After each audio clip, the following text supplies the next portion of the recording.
Hani ilçemiz 33.700 nüfuslu bir ilçedir. 26 muhtarlık, mahalle ve 44 mezradan oluşuyor. Hani ilçemiz ciddi anlamda hizmetten yoksun bırakılmış bir ilçedir. Şu anda yaz olması hasebiyle ciddi anlamda sivrisinek ve karasinek sorunu mevcuttur.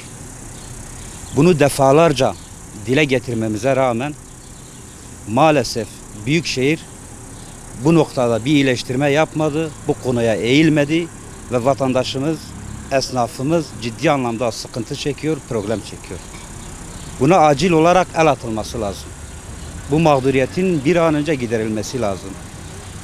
İkincisi olarak Hani ilçemizde ciddi anlamda çöp sorunu var. Belediye çöple ilgili ciddi anlamda lakayt kalıyor. Bu konuya eğilmiyor, bu sorunu gidermiyor. Halktan kopmuş bir durumda.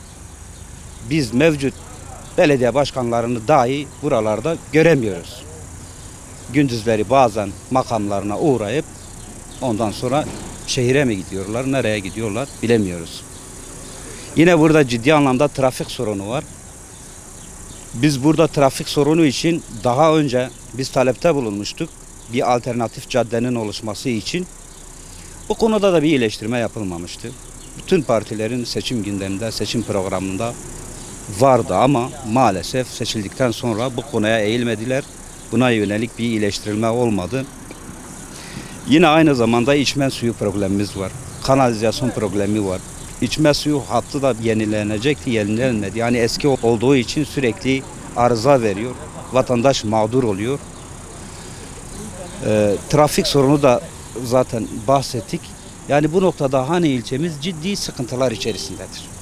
Yani ben buradan Hüdapar ilçe başkanı olarak Hani Belediyesi'ne sormak istiyorum. Hani belediye eş başkanlarına sormak istiyorum. Allah için siz ne yapıyorsunuz? Hani nerede kardeşlik? Halkların kardeşliği nerede? Nerede proletarya?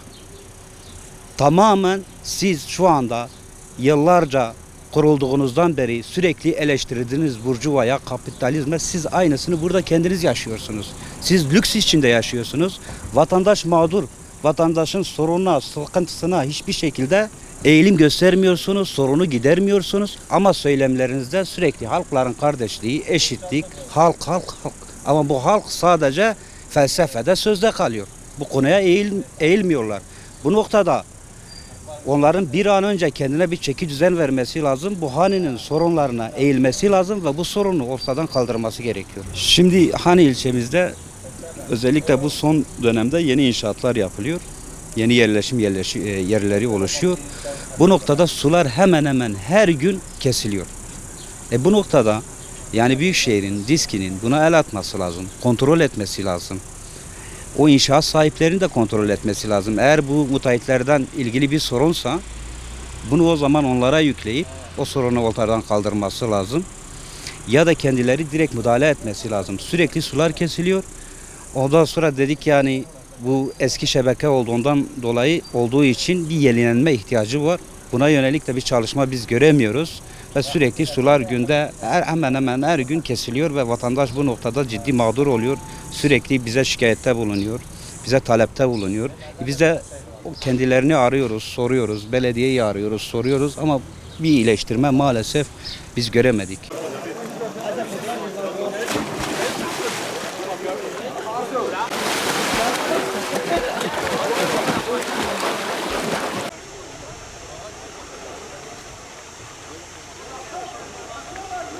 Bugün Seren mahallemizi ziyaret ettik. Seren mahallesi Ankebir suyu.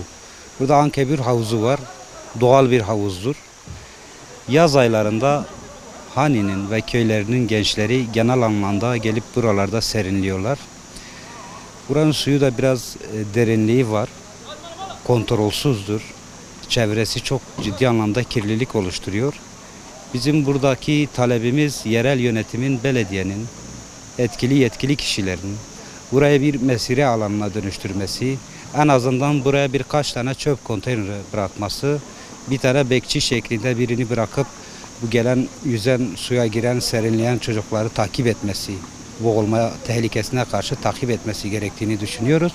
Bu noktada yetkili kişilerin buraya bir an önce özellikle bu çevre temizliği için el atması ve bu sorunu ortadan kaldırması gerekiyor.